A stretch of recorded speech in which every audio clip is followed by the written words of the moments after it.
Hi ಎಲ್ರಿಗೂ ನಮಸ್ಕಾರ. ಇವತ್ತಿನ ದಿನ ನಾವು ಗರ್ಭ ಸಂಸ್ಕಾರ ಪುಸ್ತಕದ ಅಧ್ಯಾಯ 10 ನೋಡೋಣ. ಯಾರು ಈ ಹಿಂದಿನ ವಿಡಿಯೋಗಳನ್ನು ನೋಡಿಲ್ಲ, ಆ ವಿಡಿಯೋಗಳನ್ನು ನೋಡಿ ಈ ಅಧ್ಯಾಯ 10 ನೋಡೋದ್ರಿಂದ ನಿಮಗೆ ಗರ್ಭ ಸಂಸ್ಕಾರದ ಬಗ್ಗೆ ಸಂಪೂರ್ಣವಾದ ತಿಳುವಳಿಕೆ ಬರುತ್ತೆ. ಈಗ ಬನ್ನಿ ಅಧ್ಯಾಯ 10 ನೋಡೋಣ. ಅಧ್ಯಾಯ 10.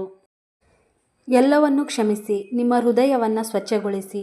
ಸುಖಿ ಸಂಬಂಧದ ಅಗತ್ಯತೆ. ಮನುಷ್ಯನ ಮನಸ್ಸು ತುಂಬ ವಿಚಿತ್ರ. ಕೆಲವೊಮ್ಮೆ ಅವನಿಗೆ ಇತ್ತೀಚಿನ ಘಟನೆಗಳೇ ನೆನಪಿರುವುದಿಲ್ಲ. 1 ಗಂಟೆ ಹಿಂದೆ ಇಟ್ಟಿದ್ದ ವಸ್ತು ಎಲ್ಲಿದೆ ಅಂತ ನೆನಪಿರಲ್ಲ. ಆದರೆ ಎಷ್ಟೋ ವರ್ಷಗಳ ಹಿಂದೆ ನಡೆದ ಘಟನೆಗಳನ್ನು ನಿನ್ನೆ ಮೊನ್ನೆ ನಡೆದಿವೆಯೇನೋ ಅನ್ನೋ ರೀತಿ ನೆನಪಿಟ್ಟಿರುತ್ತಾನೆ. ಆ ಘಟನೆ ದುರಂತವಾಗಿದ್ದರೆ ಹೇಳತೀರದು.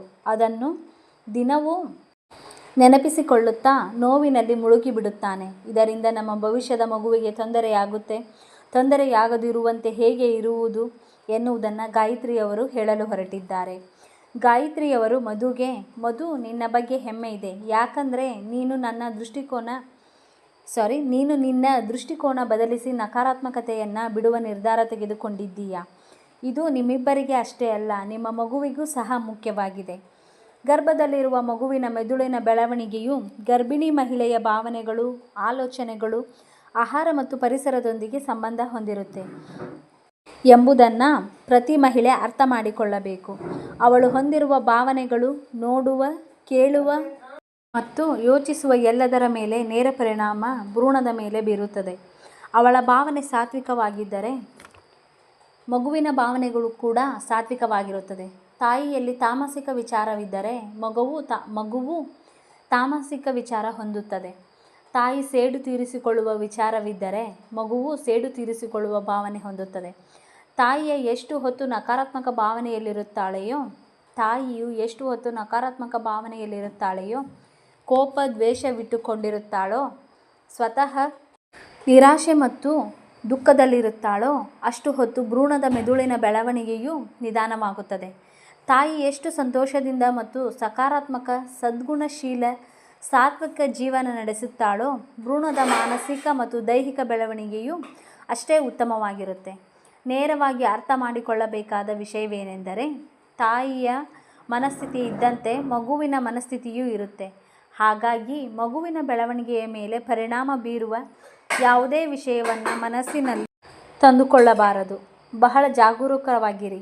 ಹಾಗಾಗಿ ಮಧು, ನೀನು ಇತರರನ್ನು ಕ್ಷಮಿಸಲು ಕಲಿಯಬೇಕು. ಸರಳ, ನೀನು ಸಹ ಅಂತ ಹೇಳ್ತಾರೆ.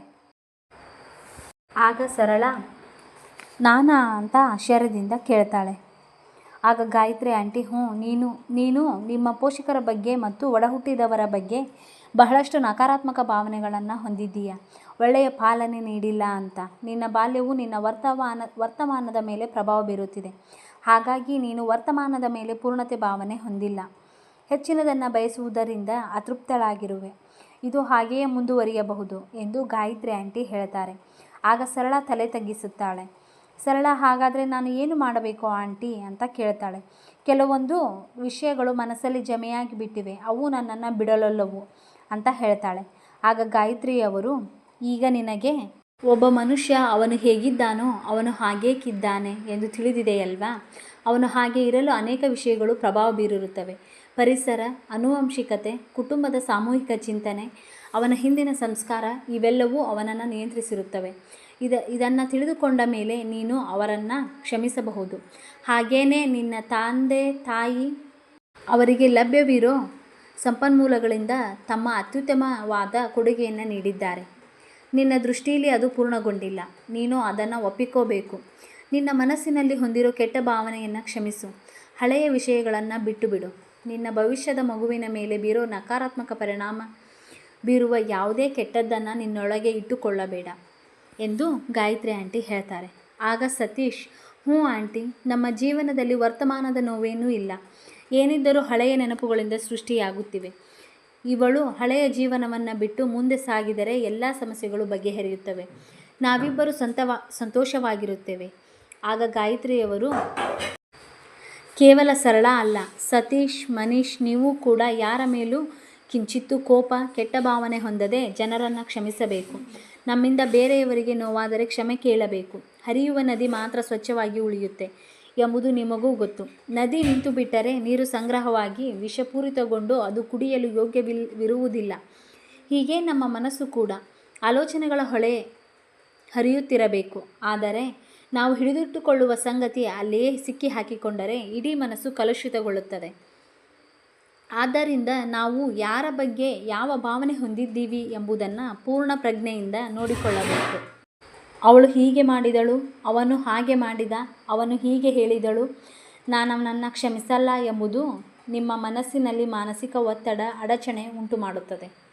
ಇದರಿಂದ ಅನೇಕ ಮಾನಸಿಕ ಮತ್ತು ದೈಹಿಕ ಕಾಯಿಲೆಗಳು ಬರುತ್ತವೆ.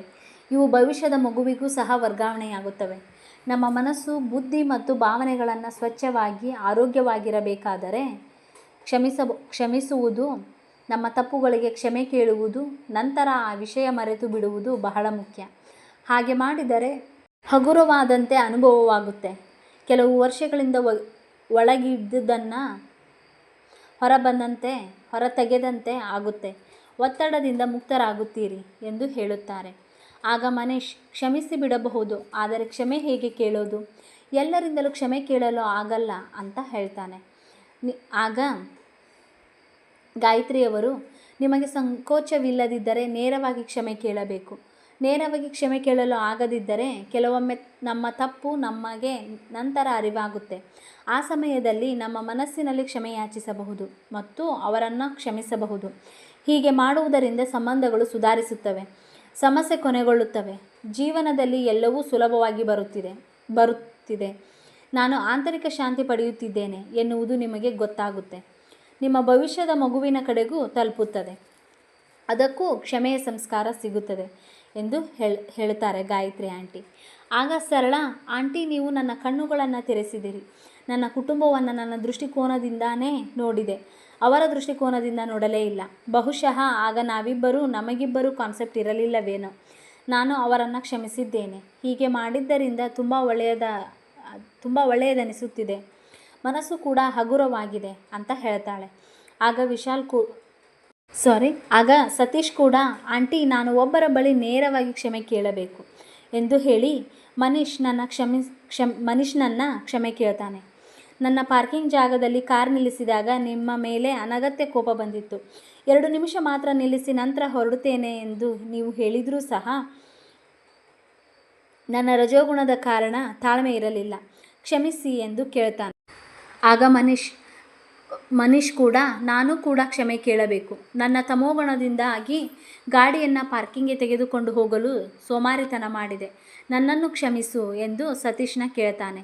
ಇಬ್ಬರು ಪರಸ್ಪರ ಕ್ಷಮೆ ಕೇಳಿ ಒಬ್ಬರನ್ನೊಬ್ಬರು ಅಪ್ಪಿಕೊಂಡರು. ಎಲ್ಲರ ಮುಖದಲ್ಲೂ ನಗು ಮೂಡಿತು. ಮಧುನು, ಆಂಟಿ, ನನ್ನ ತಪ್ಪು ಭಾವನೆಗಳಿಂದಾಗಿ ನನ್ನ ಮಗುವಿನ ಮೇಲೆ ಕೆಟ್ಟ ಪರಿಣಾಮ ಬೀರಿದ್ದಕ್ಕಾಗಿ ನನ್ನ ಮಗುವನ್ನು ಕ್ಷಮೆ ಕೇಳುತ್ತೇನೆ. ನಾನು ಇನ್ನು ಮುಂದೆ ಯಾವುದೇ ಕೆಟ್ಟ ಭಾವನೆ ಹೊಂದುವುದಿಲ್ಲ ಎಂದು ಮಗುವಿಗೆ ಭರವಸೆ ನೀಡುತ್ತೇನೆ. ನಾನು ಅದಕ್ಕೆ ಅಭಿವೃದ್ಧಿ ಹೊಂದಲು ಮತ್ತು ಸಂತೋಷವಾಗಿರಲು ಸಾಕಷ್ಟು ಅವಕಾಶ ನೀಡುತ್ತೇನೆ ಎನ್ನುತ್ತಾಳೆ. ಆಗ ಗಾಯತ್ರಿಯವರು, ವಾವ್, ಬಹಳ ಒಳ್ಳೆಯ ಮಾತು. ಇದು ಕ್ಷಮೆ ಕೇಳಿದ್ದರ ಪರಿಣಾಮ. ಹೃದಯ ಸ್ವಚ್ಛವಾಗುತ್ತೆ, ನಿರ್ಮಲವಾಗುತ್ತೆ, ಸಂಬಂಧಗಳು ಉತ್ತಮವಾಗುತ್ತವೆ, ಮುಖಗಳು ಅರಳುತ್ತವೆ. ಕುಟುಂಬದವರು ಸಂತೋಷವಾಗಿದ್ದರೆ ಮಗುವು ತಾನಾಗಿ ಸಂತೋಷದಿಂದ ಹುಟ್ಟುತ್ತೆ. ಸರಿ, ನಾನು ಹೊರಡುತ್ತೇನೆ. ನಿಮ್ಮಿಬ್ಬರಿಗೂ ಒಳ್ಳೆಯ ಉಡುಗೊರೆ ತರಬೇಕಲ್ಲ ಅಂತಾಳೆ. ಹೀಗೆ ಗರ್ಭ ಸಂಸ್ಕಾರದ ಅಧ್ಯಾಯ 10 ಮುಕ್ತಾಯವಾಯಿತು. ಇದರಿಂದ ನಾನು ತಿಳಿದುಕೊಂಡ ಅಂಶಗಳೇನೆಂದರೆ, 1ನೇ ಪಾಯಿಂಟ್,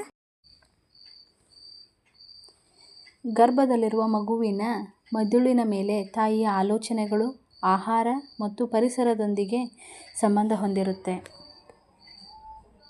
2ನೇ ಪಾಯಿಂಟು, ಕ್ಷಮಿಸುವುದನ್ನು ಕಲಿಯಬೇಕು. ಹಳೆಯ ವಿಷಯಗಳನ್ನು ಜಮೆ ಮಾಡಿ ಇಟ್ಟುಕೊಳ್ಳಬಾರದು. ಇದರಿಂದ ಮಗುವಿನ ಮೇಲೆ ನಕಾರಾತ್ಮಕ ಪರಿಣಾಮ ಬೀರುತ್ತೆ.